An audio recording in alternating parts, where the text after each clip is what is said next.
Ini yang dihulukan kepada keseluruhan yang dirujuk. Astaghfirullahalazim. Abang, sebenarnya saya nak tanya abang, saya nampak abang daripada tadi tergesa-gesa dengan helmet. Boleh abang kongsikan sikit sebenarnya abang nak pergi mana?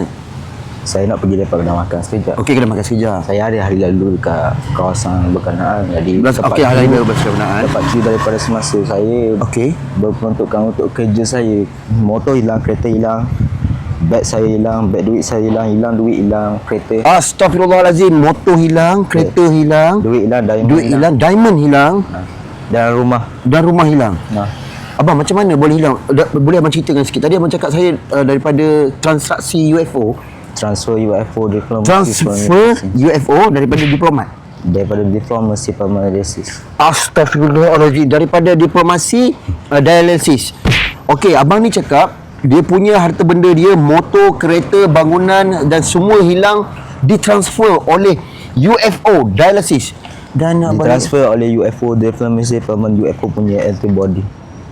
Ultimate daripada antibody. Dia clean daripada nama dia orang dan menggunakan harta benda saya.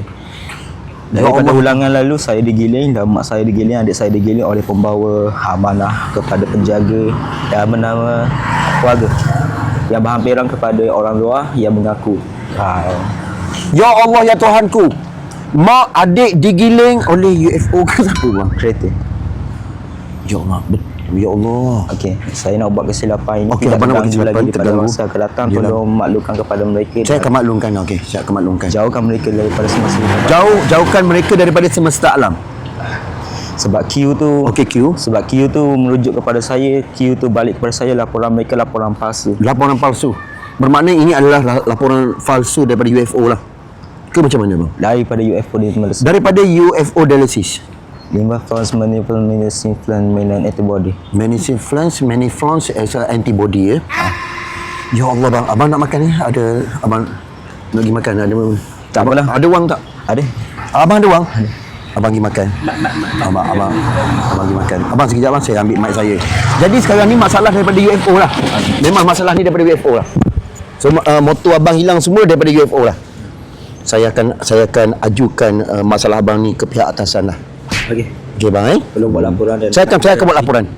Anda bergaji daripada semasa dengan gaji anda. Gaji saya okey. Komisen ATM 2 orang. Komisen ATM 2 orang okey.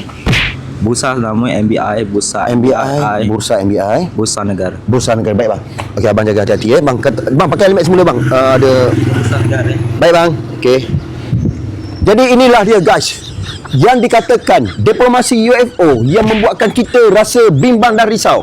Kerana berada tadi baru saja mengatakan barangan-barangan hilang, termasuk mak dan anak digiling kereta. Ini semua bermasalah daripada UFO. Jadi orang-orang Kuantan di seluruh pelosok negara, untuk menghindari masalah ini, korang kena datang ke kedai emas Sri Semantan Kuantan untuk mendapatkan barangan prenup kita yang terbaik dan yang termurah dan buyback kita yang tertinggi. Astaghfirullahalazim.